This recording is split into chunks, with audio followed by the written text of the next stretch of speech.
हाँ बेटा, पिछले लेक्चर में हमने देखा था गैसों का विनिमय, जो कि श्वसन तंत्र की कार्यकी का एक भाग है।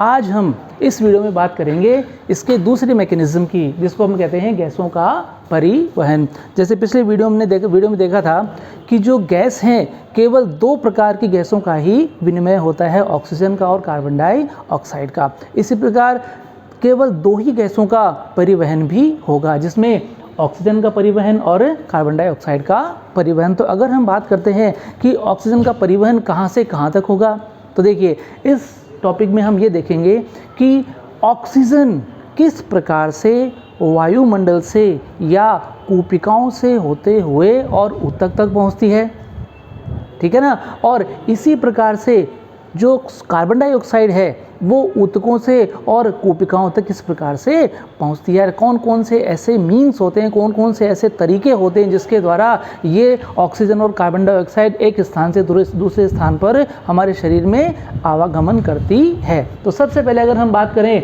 किसका बात करेंगे हम, ऑक्सीजन के परिवहन का। तो यहाँ देखिए ऑक्सीजन का परिवहन कि ऑक्सीजन जो होती है, ध्यान देने की बात है कि ऑक्सीजन का 97% जो पार्ट होता है, 97% भाग जो होता है वो हीमोग्लोबिन के साथ जुड़ करके परिवहित होता है, जबकि शेष भाग यानी कि जो 3% शेष भाग होता है वो प्लाज्मा में घुलित अवस्था में परिवहित होता है। तो यहाँ पे हम देखते हैं कि हीमोग्लोबिन, जैसे हीमोग्लोबिन क्या है, हीमोग्लोबिन जो होता है बेटा ये श्वसन वर्णक होता है।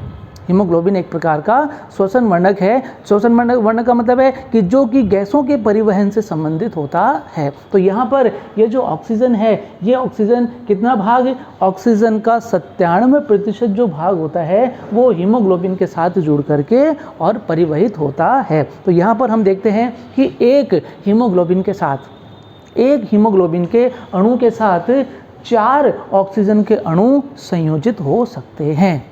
बात समझ में आ रही है ना, कि इसका मतलब क्या है कि अगर इसमें हम निकाल सकते हैं कि प्रतिशत संतृप्तता, इसे हम निकालेंगे ऑक्सीजन या हीमोग्लोबिन की प्रतिशत संतृप्तता, कि अगर हीमोग्लोबिन के साथ केवल 2 ऑक्सीजन के अणु जुड़े हुए हैं, इसका मतलब क्या हो गया कि वो 50% संतृप्त है, और अगर चारों जुड़े हुए हैं तो वो 100% मतलब 100% जो है वो क्या है, संतृप्त होता है। तो अब हम यहाँ देखते हैं कि ये जो हीमोग्लोबिन है, ये हीमोग्लोबिन की अगर हम बात करें कि ये जो हीमोग्लोबिन है ये कौन से रंग का होता है बेटा, लाल रंग का।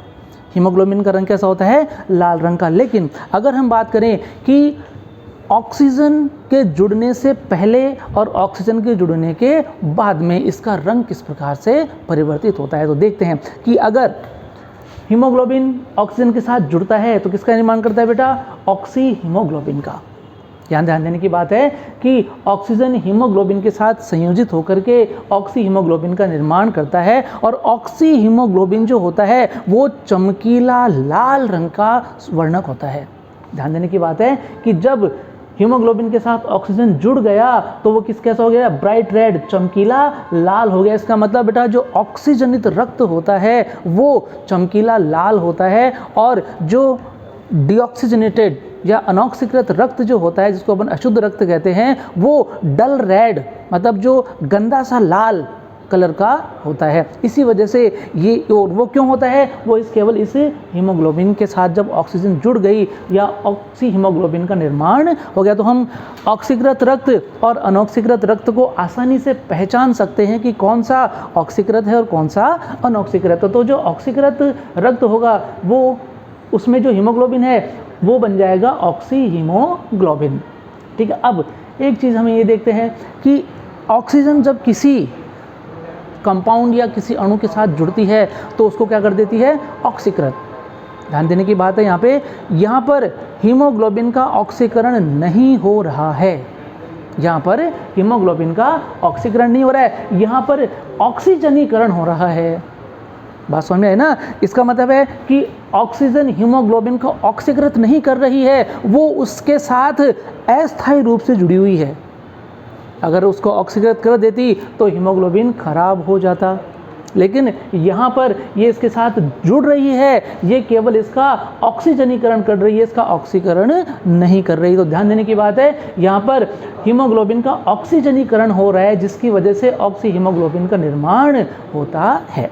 अब एक चीज़ और होती है यहाँ पर कि एक हीमोग्लोबिन से 4 O2 के अणु जुड़े हुए होते हैं। तो अगर हम बात करें कि एक सिंगल आरबीसी में, क्योंकि हमें पता है कि हीमोग्लोबिन आरबीसी के अंदर पाया जाता है, एक सिंगल आरबीसी में लगभग 280 मिलियन हीमोग्लोबिन के अणु पाए जाते हैं।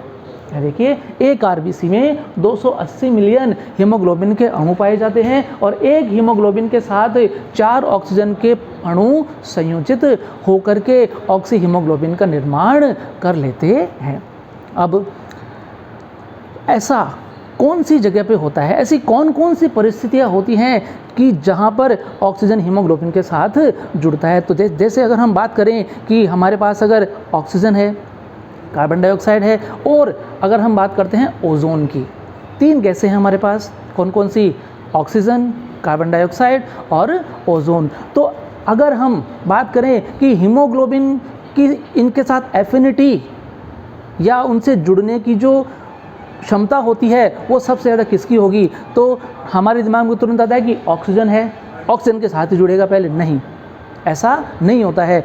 जैसे कि हम अगर बात करते हैं कि एक क्लास में अच्छे विद्यार्थी भी हैं और बुरे विद्यार्थी भी हैं, हर तरह के विद्यार्थी होते हैं। तो जो बुरे विद्यार्थी होते हैं, बुरे का मतलब विद्यार्थी बुरे नहीं होते हैं, उनकी आदतें गलत होती हैं। तो गलत दिशा में हम जल्दी से अग्रसर होते हैं और अगर हमें कोई अच्छी सीख देता है तो उसे हम बेवकूफ़ समझते हैं कि नहीं, ये एक एज का फ़र्क होता है। उस समय जब हम विद्यार्थी होते हैं, चाहे आज के विद्यार्थी हो या फिर जो पुराने विद्यार्थी, जैसे हम भी कभी विद्यार्थी थे, तो सभी अच्छी चीज़ों के लिए जो हमें अच्छा ज्ञान देते हैं उनको पसंद कम करते हैं और हंसी मजाक और दूसरी चीज़ों की तरफ हमारा ध्यान ज़्यादा जाता है। तो ऐसे ही ये जो हीमोग्लोबिन है, ये हीमोग्लोबिन को जो बुरी चीज़ होती है, मतलब जो इनमें सबसे ज़्यादा पोल्यूटेंट होती है, उसी को ज़्यादा पसंद करता है। इसका मतलब कि हीमोग्लोबिन के साथ जो एफिनिटी सबसे ज़्यादा होती है किसकी?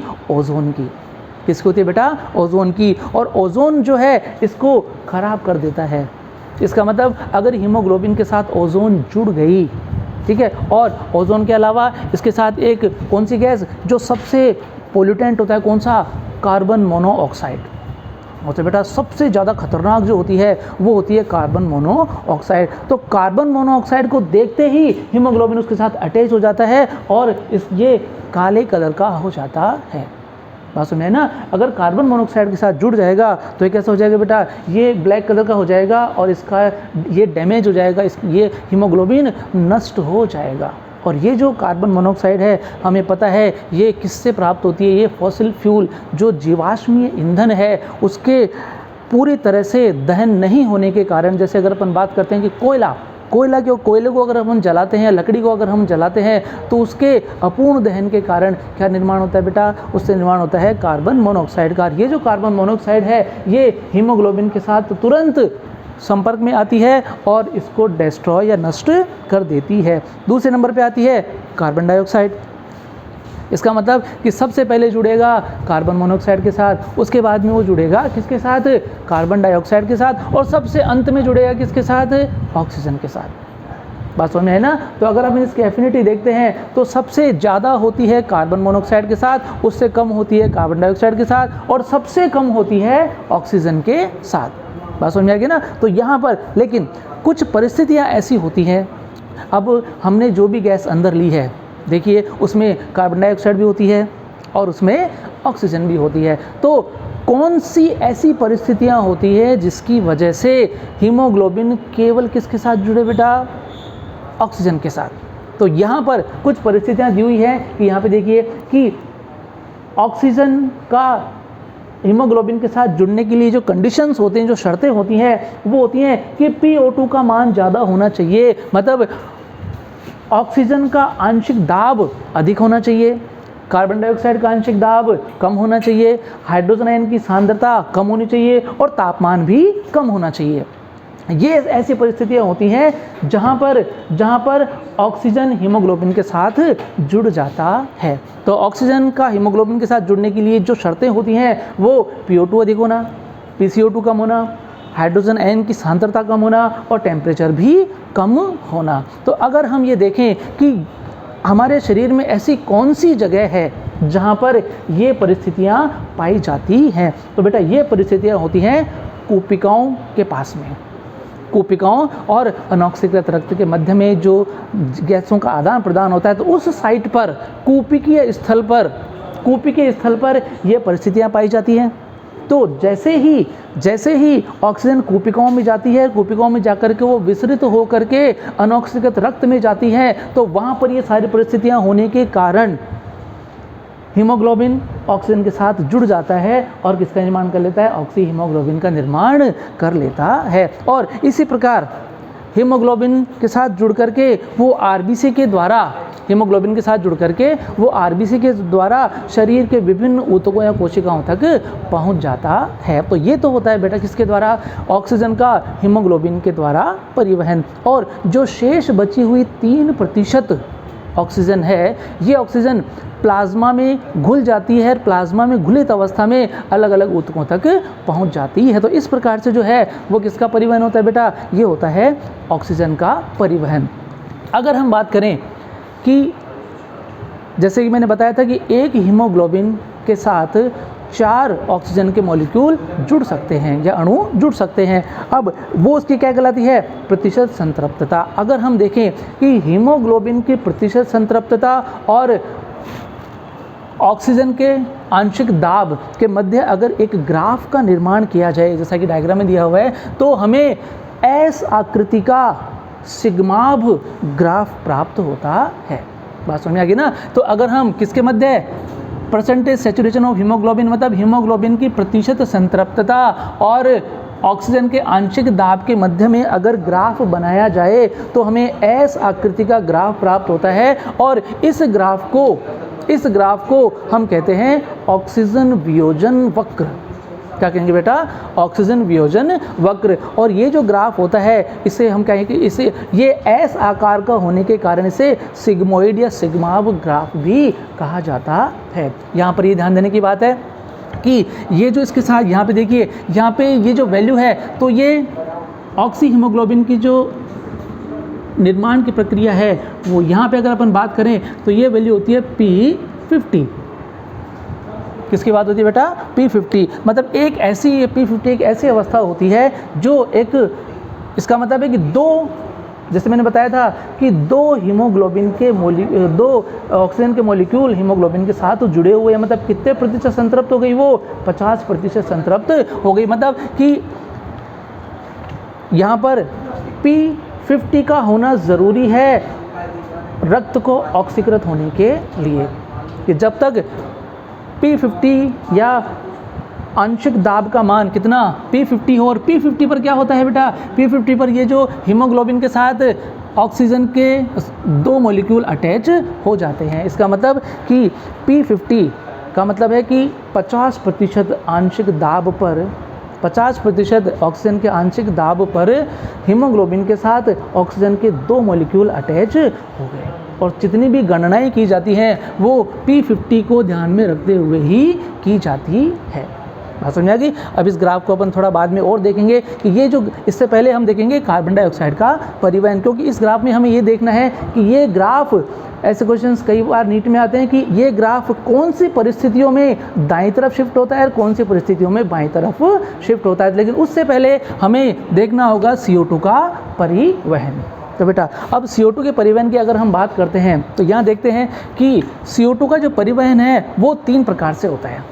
CO2 का परिवहन 3 प्रकार से होता है बेटा। एक बाइकार्बोनेट आयंस के रूप में, दूसरा हीमोग्लोबिन के साथ, और तीसरा प्लाज्मा में घुलित अवस्था में, प्लाज्मा के द्वारा घुलित अवस्था में होता है। तो अब यहाँ देखते हैं कि बाइकार्बोनेट आयंस के रूप में 70% CO2 का परिवहन होता है, जबकि अगर हम बात करें कि हीमोग्लोबिन के साथ 20 से 25% CO2 का परिवहन होता है, और शेष जो 7% CO2 होती है इसका परिवहन प्लाज्मा में घुलित अवस्था में होता है। तो सबसे पहले हम बात करेंगे बेटा कि बाइकार्बोनेट आयंस के द्वारा किस तरह से CO2 का परिवहन होता।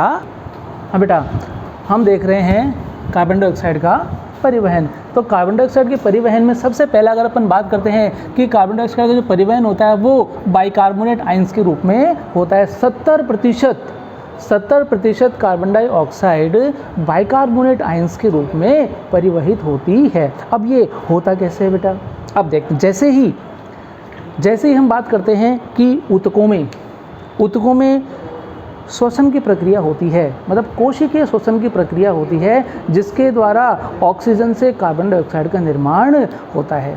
बात समझ में आ गई? अब इसका मतलब कि यहाँ पे कार्बन डाइऑक्साइड का जो परिवहन है वो ऊतक से लेकर के कूपिकाओं तक होगा। इसका मतलब कि ऊतक के स्थल पर CO2 की सांद्रता ज़्यादा होगी। बात समझ में आ गई? अब यहाँ पर देखते हैं कि सबसे पहले ऊतकों से कार्बन डाइऑक्साइड कहाँ पे जाएगी बेटा? ऑक्सीकृत रक्त में। कहाँ पे जाएगी? ऑक्सीकृत रक्त में। और ऑक्सीकृत रक्त में जाते उसको क्या कर देगी? अनऑक्सीकृत। कैसा कर देगी? अनऑक्सीकृत। अब ये जो कार्बन डाइऑक्साइड है कहाँ पहुँच गई बेटा? ब्लड में, रक्त में पहुँच गई। यहाँ से कार्बन डाइऑक्साइड का 7% जो भाग होता है, कार्बन डाइऑक्साइड का 7% जो भाग होता है वो प्लाज्मा में घुल जाएगा। 7% भाग कहाँ पे घुल गया? प्लाज्मा में। शेष जो CO2 है, मतलब 93% जो CO2 है कहाँ पे घुल जाएगी बेटा? RBC के अंदर। कहाँ पे चली जाएगी? RBC के अंदर एंटर कर जाएगी। जैसे मान लीजिए कि ये RBC, ये इसमें हीमोग्लोबिन, ठीक है, यहाँ पे CO2 एंटर कर गई कहाँ पर? RBC के अंदर। अब RBC में एक एंजाइम होता है बेटा, कार्बोनिक एनहाइड्रेज। RBC में एंजाइम होता है कार्बोनिक एनहाइड्रेज, मतलब मैक्सिमम अमाउंट ऑफ, मतलब अगर बात करें कि कार्बोनिक एनहाइड्रेज की मात्रा RBC में अधिक होती है और कुछ मात्रा में यह प्लाज्मा में भी पाया जाता है। तो लेकिन यहाँ पे हम बात करें किसकी? RBC की। तो RBC में कार्बोनिक एनहाइड्रेज नामक एंजाइम पाया जाता है। अब जो भी CO2 RBC में प्रवेश करी है उसका मतलब टोटल CO2 का 70% भाग जो होता है वो किस में रूप में बदल जाएगा बेटा? बाइकार्बोनेट आयंस में। कैसे? यहाँ देखिए कि कार्बोनिक एनहाइड्रेज की उपस्थिति में ये बेटा कहाँ पे हो रहा है? ऊतक स्थल पर। कार्बोनिक एनहाइड्रेज की उपस्थिति में कार्बन डाइऑक्साइड जल के साथ क्रिया करके और कार्बोनिक एसिड का निर्माण कर लेती है। अब ये जो कार्बोनिक एसिड है, ये कार्बोनिक एसिड इसी कार्बोनिक एनहाइड्रेज एंजाइम की उपस्थिति में बाइकार्बोनेट आयन और हाइड्रोजन आयन में टूट जाता है। समझे ना यहाँ पर बेटा? यहाँ पे देखिए, यहाँ पे जो है क्या हुआ? CO2 किस में कन्वर्ट हुई? पहले कार्बोनिक एसिड में। कार्बोनिक एसिड जो होता है वो कहाँ पे बेटा? ये किस में कन्वर्ट हो गया? बाइकार्बोनेट आयंस में। ये किसका निर्माण हो गया यहाँ पर? RBC में किसका निर्माण हो गया बेटा? बाइकार्बोनेट आयंस का। अब यहाँ पे देखते हैं, क्या ये बाइकार्बोनेट आयंस RBC के अंदर ही गति करेंगे? नहीं। यहाँ से अगर अपन बात करते हैं बेटा, ये जो बाइकार्बोनेट आयंस होते हैं, ये बाइकार्बोनेट आयंस SO3- RBC से निकल करके कहाँ पे आ जाएंगे? प्लाज्मा में। कहाँ पे आ गए बेटा? प्लाज्मा में। तो जितने, यहाँ पे ध्यान देने की बात है कि जितने बाइकार्बोनेट आयंस RBC से प्लाज्मा में आते हैं, उतने ही क्लोराइड आयंस जो होते हैं वो प्लाज्मा से कहाँ पे चले जाते हैं बेटा? RBC में चले जाते हैं। इस प्रक्रिया को हम कहते हैं क्लोराइड शिफ्टिंग। बात समझ में आ रही ना? कि सबसे पहले RBC में कार्बोनिक एनहाइड्रेज की उपस्थिति में कार्बन डाइऑक्साइड किससे बदल गई बेटा? बाइकार्बोनेट आयंस में। अब ये जो बाइकार्बोनेट आयंस हैं, ये बाइकार्बोनेट आयंस RBC से निकल करके कहाँ पे आएंगे? प्लाज्मा में। लेकिन इससे क्या हो जाएगा? उससे आयनिक प्रवणता उत्पन्न हो जाएगी। तो उस आयनिक प्रवणता को उदासीन करने के लिए जितने बाइकार्बोनेट आयंस RBC से प्लाज्मा में आए हैं, उतने ही क्लोराइड आयंस RBC में प्रवेश कर जाते हैं। बात समझ में आ गई? अब यहाँ से ये जो बाइकार्बोनेट आयंस हैं, ये गति करते हुए ब्लड के साथ, रक्त के साथ गति करते हुए कहाँ पे पहुँच जाएंगे बेटा? कहाँ पहुँच गए? कूपिकाओं के पास। कहाँ पहुँच गए? कूपिकाओं के पास पहुँच गए। अब जैसे वो कूपिकाओं के पास पहुँचते हैं, जैसे ही वो कोशिकाओं के पास पहुंचते हैं तो वहाँ पर परिस्थितियाँ विपरीत होती है। विपरीत का मतलब होता है कि वहाँ पर PO2 की वैल्यू ज़्यादा होती है, PCO2 की वैल्यू कम होती है। बात समझ में आ गई ना। तो यहाँ पर उन परिस्थितियों के कारण क्या होता है कि देखिए, सबसे पहले क्या होगा कि जो बाइकार्बोनेट आयंस ऊतक स्थल पर प्लाज्मा में निकल कर के आए थे, वो जितने भी प्लाज्मा में बाइकार्बोनेट आयंस हैं वो कूपी के स्थल पर पुनः आरबीसी में प्रवेश कर जाते हैं। बात समझ है ना कि कूपी के स्थल पर बाइकार्बोनेट आयंस प्लाज्मा से कहाँ पे प्रवेश कर गए बेटा, आरबीसी में प्रवेश कर गए। और जितने बाइकार्बोनेट आयंस आरबीसी में प्रवेश कर रहे हैं उतने ही क्लोराइड आयंस जो हैं वो कहाँ पर, प्लाज्मा में विस्तारित हो गए।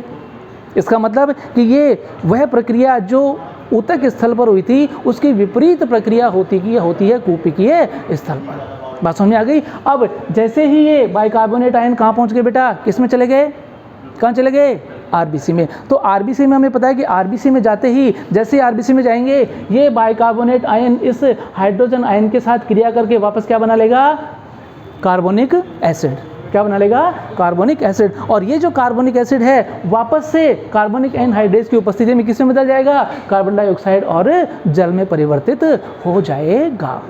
बात समझ में आ गई। और यहाँ से ये जो कार्बन डाइऑक्साइड कहाँ पे आ गई बेटा, ये है कहाँ पर, उस रक्त में। उस रक्त से इस, और ये रक्त कैसा है, कैसा हो गया ये रक्त, कैसा है बेटा, अनऑक्सीकृत। अब ये जो अनऑक्सीकृत रक्त में CO2 की मात्रा ज़्यादा है, अब ये CO2 विस्तारित होकर के कहाँ चली जाएगी, कोशिकाओं में, और O2 अनऑक्सीकृत रक्त में आ जाएगी और रक्त कैसा हो जाएगा, ऑक्सीकृत हो जाएगा।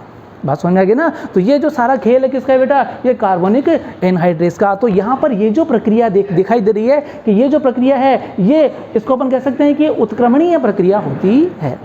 कैसी होगी बेटा, उत्क्रमणीय। देखिए अगर बात करें अपन ऊतक स्थल पर, तो ऊतक स्थल पर कार्बन डाइऑक्साइड जल के साथ कार्बनिक एनहाइड्रेस की उपस्थिति में क्रिया करके पहले क्या बनाएगी, कार्बनिक एसिड।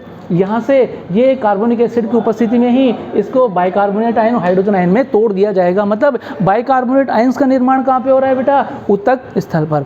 यहाँ से ये विस्तृत होकर के कहाँ, प्लाज्मा में आएंगे। प्लाज्मा से ये ट्रांसपोर्ट होकर के, परिवहित होकर के कहाँ पे चले गए, कूपिकाओं पर। और कूपी के स्तर पर जाने के बाद में, कूपी के स्तर पर जाने के बाद में ये बाइकार्बोनेट आयन पुनः हाइड्रोजन आयन से क्रिया करके कार्बनिक एसिड बनाएंगे और कार्बनिक एसिड वापस से CO2 और H2O में या कार्बन डाइऑक्साइड से जल में परिवर्तित हो जाएगा। इसका मतलब कि ये एक प्रक्रिया होती है ऊतक स्थल पर, उसकी विपरीत प्रक्रिया जो होती है वो कहाँ पे होगी, कूपिकीय स्तर। इस प्रकार से जो है 70%, इस प्रकार से 70% CO2 ऊतक स्तर से कूपिकीय स्तर पर पहुँच जाता है।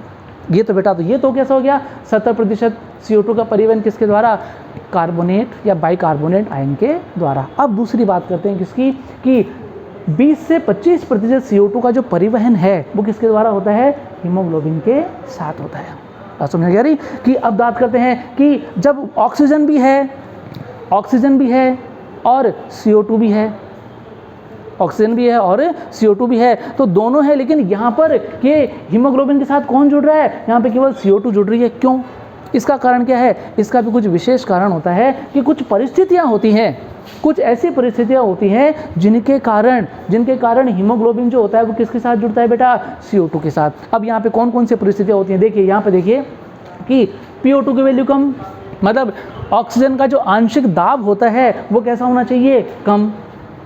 CO2 का आंशिक दाब ज़्यादा होना चाहिए, हाइड्रोजन आयन की कंसंट्रेशन ज़्यादा होनी चाहिए और टेम्परेचर भी ज़्यादा होना चाहिए। तो अब ये परिस्थितियाँ कहाँ होती है बेटा, ये परिस्थितियाँ होती है ऊतक स्थल पर। कहाँ होती हैं, ऊतक स्थल पर। देखो PO2 की वैल्यू कम होती है, क्यों, क्योंकि वहाँ पर कोशिकाओं के द्वारा ऑक्सीजन का उपयोग कर ऊर्जा बनाई जाती है और CO2 मुक्त की जाती है। तो यहाँ पर PO2 की वैल्यू कम हो गई और PCO2 ज़्यादा हो गई क्योंकि CO2 का निर्माण हो रहा है। दूसरा अगर बात करते हैं हाइड्रोजन आयन की कंसंट्रेशन, तो ये हाइड्रोजन कहाँ से आ गए, ऊतक स्थल पर ये हाइड्रोजन आयन आए कहाँ से, तो यहाँ का आंसर अपने को मिलता है, ये देखिए इससे।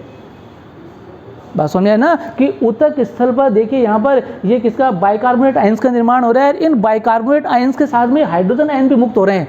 इसका मतलब ऊतक स्थल पर किसकी, हाइड्रोजन आयन की कंसंट्रेशन ज़्यादा होती है और यहाँ पर टेम्परेचर भी ज़्यादा होता है। क्यों होता है बेटा, क्योंकि ऊतकों में उपापचयी प्रक्रियाएं होती हैं, मेटाबॉलिक रिएक्शंस होती है, जिनके द्वारा किसकी उत्पत्ति होती है, ऊष्मा की उत्पत्ति भी होती है। ऊर्जा के साथ साथ यहाँ पे मतलब एटीपी के साथ यहाँ पे कुछ मात्रा ऊर्जा की भी उत्पन्न होती है, तो यहाँ का ताप बढ़ जाता है। बात समझ में आ गया ना। तो यहाँ पर ये जो परिस्थितियाँ हैं, PO2 कम होना, PCO2 अधिक होना और हाइड्रोजन आयन की कंसंट्रेशन अधिक होना और टेम्परेचर का ज़्यादा होना, ये कंडीशन ऐसी होती है जहाँ जो हीमोग्लोबिन के साथ CO2 को बाइंड करती है, जोड़ देती है, और ये जैसे कि ऑक्सीजन हीमोग्लोबिन के साथ जुड़ करके अस्थायी यौगिक बनाता है, उसी प्रकार हीमोग्लोबिन CO2 के साथ जुड़कर भी एक अस्थायी यौगिक बनाता है, जो जिसे हम कहते हैं कार्ब एमिनो हीमोग्लोबिन।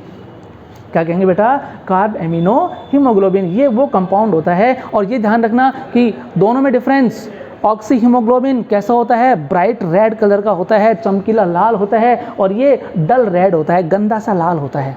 बात समझ में आ गई ना। इसलिए हम अशुद्ध और शुद्ध रक्त दोनों को आसानी से पहचान सकते हैं कि जो शुद्ध रक्त होगा वो चमकीला होगा, और जो अशुद्ध रक्त होगा जिसमें कार्बन डाइऑक्साइड होगी वो कैसा होगा, थोड़ा गंदा सा लाल होगा, डल सा।